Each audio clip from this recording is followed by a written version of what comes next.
నమస్తే బోసుకుమరి వైఎస్ జగన్ గారు, అదేవిధంగా షర్మిల గారు, వీళ్ళకి సంబంధించి ఆస్తులు గొడవలు మామూలుగా ఈ సరస్వతి పవర్ అనేటువంటి విధంగా ఏదో జరుగుతుంది. ఓకే, ఇదంతా మనకు తెలిసినటువంటి విషయమే. తీసిన పక్కన ఆస్తులకు సంబంధించి అయితే మాత్రం గొడవలు జరుగుతున్నాయి.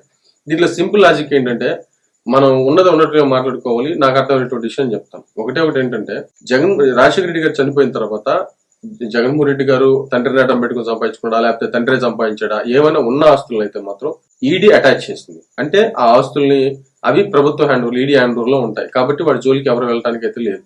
వాటికి సంబంధించి షర్మిల గారికి ఇవ్వడానికి జగన్మోహన్ రెడ్డి గారి దగ్గర ఏం లేదు వాస్తవంగా చెప్పాలంటే. ఇప్పుడు నేనేమంటానంటే, మన కుటుంబంలో ఒక వారసుడు ఎదగాలనేటువంటి విధంగా అప్పుడు విజయమ్మ గారు కానీ షర్మిల గారు కానీ, ఈయన భారతి గారు అయితే మాత్రం బిజినెస్ లు చూసుకున్నారు. జగన్మోహన్ రెడ్డి గారు జైలుకి వెళ్ళిపోయారు. కానీ రాజకీయంగా నిలబెట్టింది మాత్రం ఖచ్చితంగా షర్మిల గారే.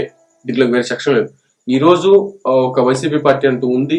అదేవిధంగా జగన్మోహన్ రెడ్డి గారు మరోసారి ముఖ్యమంత్రి అయ్యారు అంటే జగన్మోహన్ రెడ్డి గారి కష్టం ఎంత ఉందో అంతే కష్టం ఖచ్చితంగా షర్మిల గారు అనేది మాత్రం పచ్చి నిజం. ఆయన జైలుకి వెళ్ళిపోయాడు. భారతి గారు ఏమో బిజినెస్ లు చూసుకున్నారు. అంటే సేఫ్టీ, ఒకవేళ రాజకీయాలు ఫెయిల్ అయిపోతే బిజినెస్ లో ఉంటాయి కదా, సేఫ్టీ వాళ్ళు చూసుకున్నారు. కానీ పార్టీ నిలబెట్టిన షర్మిల గారే కదా. కాబట్టి నిలబెట్టారు. నిలబెట్టిన తర్వాత ఆ తర్వాత ఆయన సంపాదించుకున్నటువంటి ఆస్తుల్లో షర్మిల గారికి వాటాలు ఇవ్వలేదు.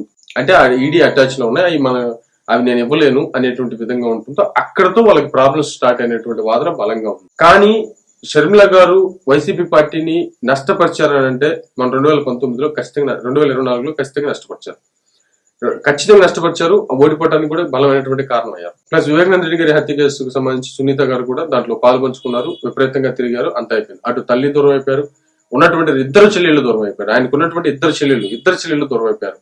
సొంత తల్లి దూరం అయిపోయింది. ఆయన ఒక్కడే ఉండటంతో అది ప్రజలకు నచ్చలేదు. విపరీతంగా ఓడించారు. ఓకే, అంటే ఇంటి దగ్గర నుంచి చివరికి రాష్ట్రం వరకు కూడా, తన పరిపాలన వరకు కూడా కంప్లీట్ గా జగన్మోహన్ రెడ్డి గారు ఫెయిల్ అయ్యారనేటువంటి విధంగా ప్రజలు నమ్మారు. కాబట్టి అంత ఘోరమైనటువంటి ఓటమిని ప్రజలు ఇచ్చినటువంటి పరిస్థితులు అయితే ఉన్నాయి. ఇది మళ్ళీ రాజకీయాల్లో ఇక షర్మిల గారు, వైఎస్ జగన్మోహన్ రెడ్డి గారు పూర్తిగా శత్రువులుగా ఉంటారనేటువంటి విషయాన్ని మాత్రం దయచేసి అనుకోవద్దు. రాజకీయాల్లో బొమ్మ అచ్చవచ్చు, అచ్చు బొమ్మ అవచ్చు. ఖచ్చితంగా పరిస్థితి తేడా పడితే, ఇప్పుడు షర్మిల గారు కాంగ్రెస్ పార్టీకి సంబంధించి ఉన్నారు. ఆమె ఏం చేయట్లేదు, మామూలుగా ప్రజలకు రావట్లేదు, ప్రజలకు సంబంధించి ఏదైనా ఉంటే పోరాటం చేయట్లేదు. వైసీపీ పార్టీ రావట్లేదు, పోరాటాలు ఏం చేయట్లేదు. అంటే ఒక రకంగా చెప్పాలంటే ప్రజలు పోరాటం చేసేంత స్థాయిలో అయితే మాత్రం రాష్ట్రంలో సమస్యలు ఉన్నటువంటి పరిస్థితులు అయితే ఖచ్చితంగా లేవు. ఇది క్లియర్ గా అర్థమవుతున్నటువంటి పరిస్థితులు అయితే ఉన్నాయి. దీంట్లో ఇప్పుడు మళ్ళీ ఇట్లాగే ఉండిపోతే అటు షర్మిల గారి రాజకీయ భవిష్యత్తు శూన్యమైపోతుంది, ఇటు జగన్మోహన్ రెడ్డి గారి రాజకీయ జీవితం శూన్యమైపోతుంది. కాబట్టి అంత దూరం రాణిస్తారంటే మరీ అంత పరిస్థితి తేడా కనపడితే ఇద్దరు కలిసినా కలవచ్చు. దాంట్లో ఇంక వేరే సెక్షనే లేదు. కానీ ఇక్కడ కొంతమంది ఏం చెప్తున్నారంటే, చూద్దాం రాజకీయాలు అంటే ఎంత భయంకరంగా ఉంటాయో, ఎలాగా ఉంటాయో మనం ఖచ్చితంగా ఫ్యూచర్ లో చూడాలి. ఎందుకంటే షర్మిల గారిని పచ్చి బూతులు, మామూలు బూతులు ఎల్లని తిట్టించారు. అదే వైసీపీకి సంబంధించిన కార్యకర్తలు ఎల్లని తిట్టారు. ఆమె పచ్చిగా మాట్లాడారు, నీచమైనటువంటి ట్రోలింగ్ చేశారు. ఆమె చివరికి ఆమె తట్టుకోలేక ఏడ్ చేసింది. మరి అలాంటి షర్మిల గారు జగన్మోహన్ రెడ్డి గారితో కలుస్తారా? కలిస్తేనే వాళ్ళకి పవర్ ఉంటుంది, లేకపోతే పవర్ ఉండదు. వాళ్ళు కలిస్తే ఎంతో కొంత మేలు జరుగుతుంది, లేకపోతే కాదు అనేటువంటి విషయం.